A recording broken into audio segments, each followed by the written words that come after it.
ఎక్కువగా ప్రయాణంలో ఉండడం, గోదావరికి అభిముఖం ఉండడం అంటే ఏది అడ్డు ఉండబట్టారు టెంపుల్ ఇస్తుంది దానికి వాటర్ కోఆపరేటివ్ బ్యాంక్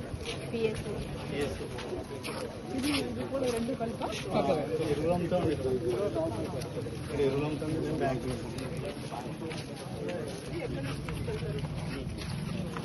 కూడా సార్ సార్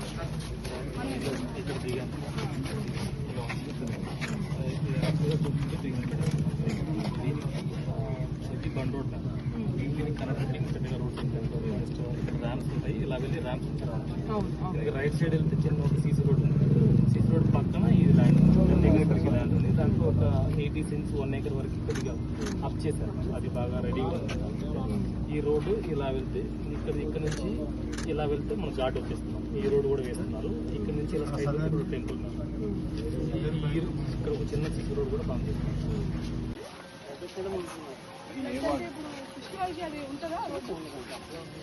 ఉండొచ్చు ఫ్లడ్ రాకపోతే ఉంటుంది.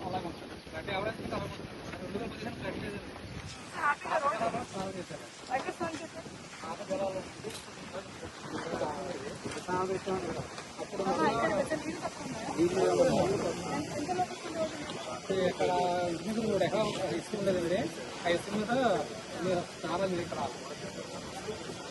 ఈ సాయంత్రం ప్రాబ్లం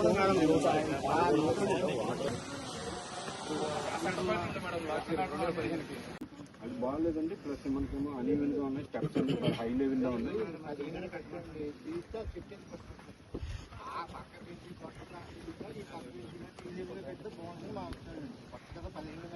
మేడం ఇది 79 కొంత 2003 కొంత 2015 కొంత. ఏ మంత్ లో కట్టారు? 15 మే నెలలో కట్టారు. మే 15 స్టార్ట్ చేసి 2 నెలల్లో కట్టారు. 60 months ముందు కట్టారు. అది అందరూ కూడా అప్పుడు 60 days తెలియక ప్రగా చేసుకోకూడదు. ఆ చెట్టు కింద పెండపాలు జరిగేవాళ్ళు కాకుండా కింద స్నానం చేసి పెండప్రదానం చేస్తున్నారు. ఏంటంటే నువ్వులు ఇవన్నీ కూడా పెండ ప్రధానం చేశారు. ఇక్కడ స్నానం చేస్తారు మేడం. ఇక్కడే పెండప్రదానం జరిగేది సార్. ఏం జరిగేది చెట్టు దగ్గర జరిగేది. ఇక్కడ స్నానం చేసే భక్తులు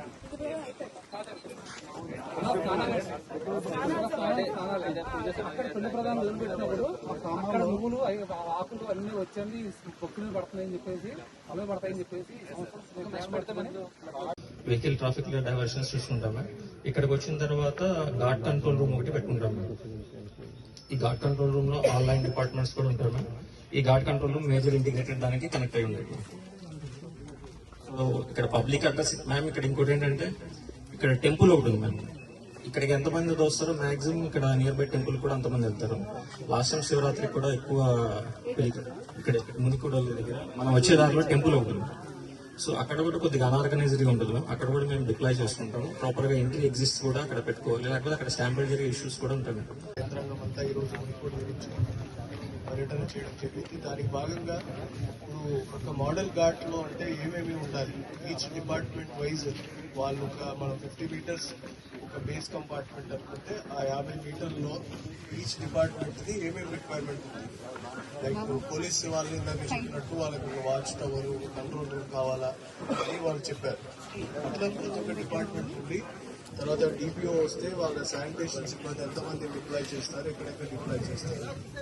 ఆర్డబ్ల్యూఎస్ ఉంది, వాటర్ సప్లై పాయింట్స్ ఎక్కడ పెడతారు, మీరు షవర్స్ ఎక్కడ పెడతారు, ఆ తర్వాత చేంజింగ్ రూమ్స్ ఎక్కడ పెడతారు, ఎక్కడెక్కడ ఏమేమి ఉండాలన్నది మనకు ఒక టెంప్లెట్ ఇస్తాం. దాని ప్రకారం మీరు డిసైడ్ చేయాల్సి ఉంటుంది. సో ఫస్ట్ మనం ఇది పంచాయతీ వస్తుంది కాబట్టి మీరు start with DPO. Me sanitation deployment plan concept, overall concept మనం ఈ ఘాట్ ని తీసుకోవడానికి కాన్సెప్ట్ ఏంటంటే ఎప్పుడు కూడా మనము ఎక్కువ పుష్కర్ ఘాట్ కానీ కోట్లింగాల్ ఘాట్ ఎంతసేపు కూడా పుష్కరాలు అనేవి రాజమండ్రి సెంట్రిక్ గా జరిగేవి. సో ఈసారి మనము అఖండ గోదావరి కాన్సెప్ట్ లో మొత్తం రూరల్ ఏరియాలో ఉన్న ఘాట్స్ కూడా దూరం నుంచి వచ్చే పిల్గ్రిమ్స్ ని ఇటు తేవాలి అనే ఉద్దేశంతో ఆలోచించాం. అందులో ఫస్ట్ మనకి మునికూడలికి చాలా ప్రసిద్ధి హిస్టరీ ఉన్నటువంటి ఘాట్ కింద 1200 సెంచరీ నుంచి కూడా హిస్టరీ ఉంది అని చెప్పి ఇందాక ఉన్న చెప్పాను.